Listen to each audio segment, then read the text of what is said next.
Is customer service an oxymoron? A focus on food. Hurricane Ernesto update. Mpox update. And how about inter-island transport in Hawaii, but not on airplanes? Stay tuned to find out more about these stories and more, bringing you the top travel headlines from around the world now. But first,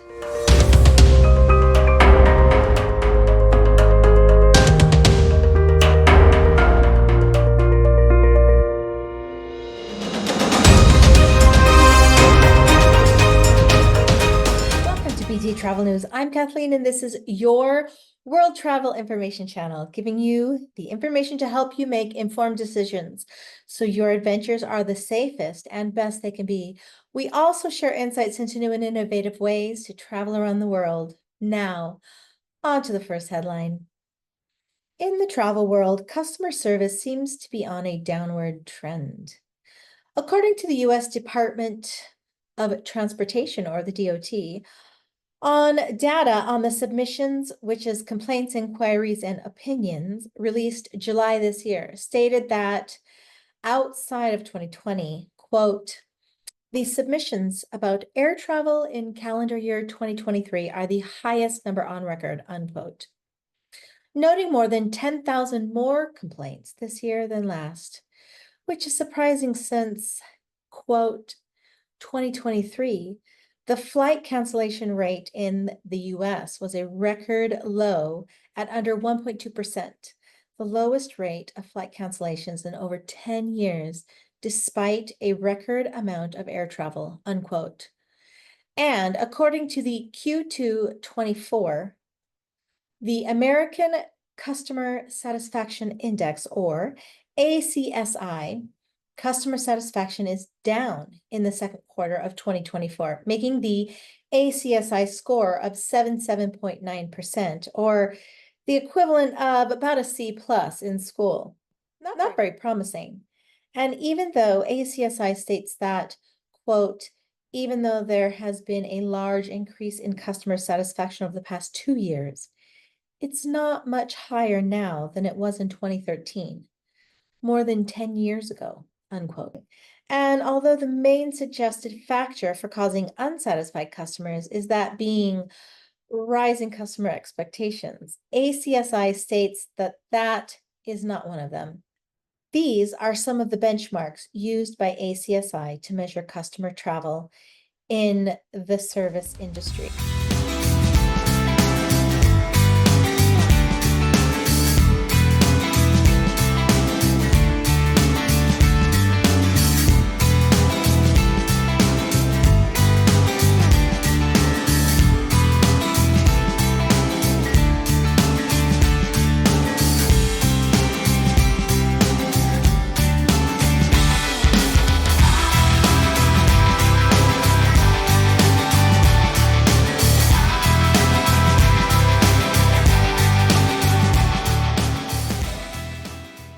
Some alternatives for you to think about when trying to find a better customer service when traveling. Try a place that is not the hotspot or must-see lists in the city of note. Try an off-the-beaten-path tour or a smaller, locally owned company or supplier. Those will usually go beyond expectation to please and elevate your experience. I guess what we have to ask ourselves, our traveling self, is this. Is it okay to allow the travel industry to get by on a C plus? If not, then how do we change it? You find the right person to talk to about your experiences while adventuring around the world. The best way to do that is by talking to your travel advisor. Number one, they actually give a flying rat's, well, you know, about your experience. And they have these people called BDMs, or business development managers, for every supplier, meaning the hotels, cruise lines, airlines, etc., that they work with. And that person has pull to help make changes. I would strongly encourage you to fill out the surveys that come from the places that you travel to. Write your comments as constructively as possible. Travel advisors talk.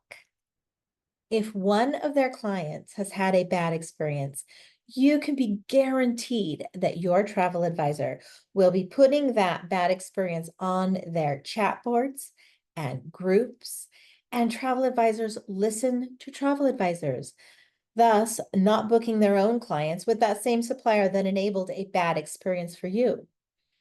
Hitting suppliers where it hurts, their bottom line. And that, my friends, will certainly get the attention of the big people at the top. I'd love to know how many of you have had a customer service issue while traveling. Please put a 1 for bad, 2 for terrible, and 3, I will never use that travel supplier again. I look forward to your comments. Headline 2. There is a smartwatch, a smartphone. So why not a smart container?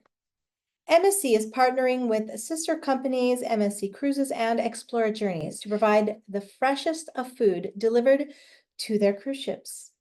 Each smart container has an internet connection relaying data such as position, temperature, and humidity, which is monitored remotely around the clock from a centralized customer service center in Antwerp, Belgium. Any snafu along the journey to delivery will trigger an alert, so the food products that depend on exact environmental conditions for freshness can be delivered without having to ascertain costly, delayed replacements. MSC Cruises used smart containers last year and saw an improved level of quality assurance compared to the year before.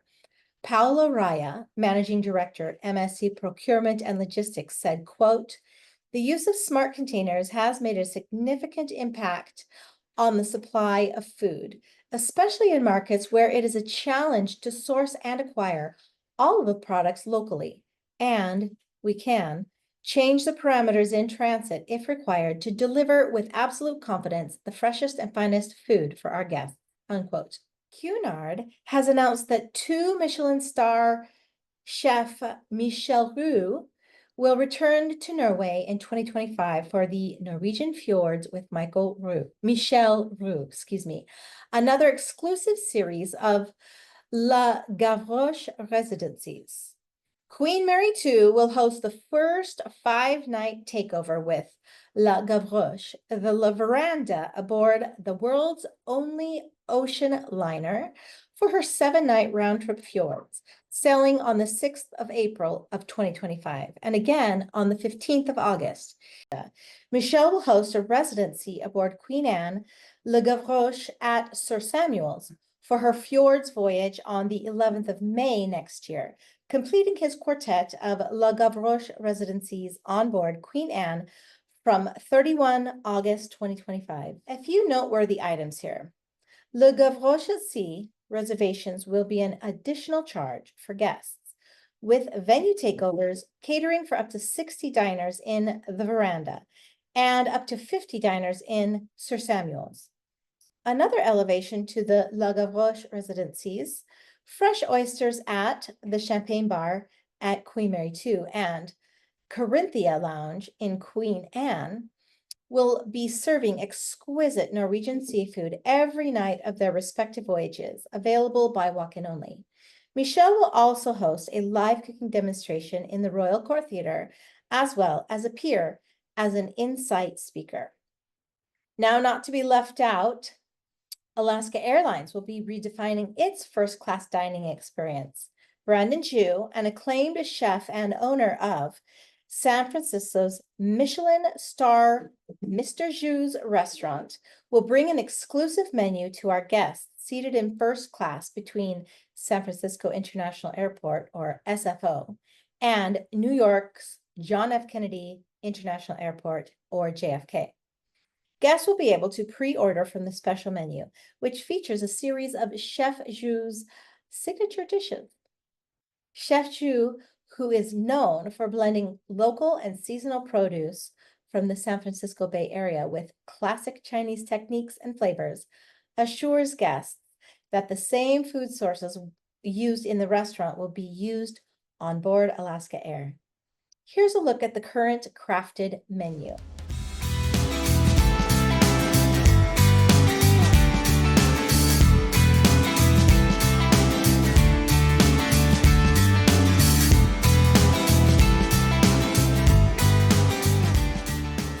The luxury group by Marriott International is getting saucy too.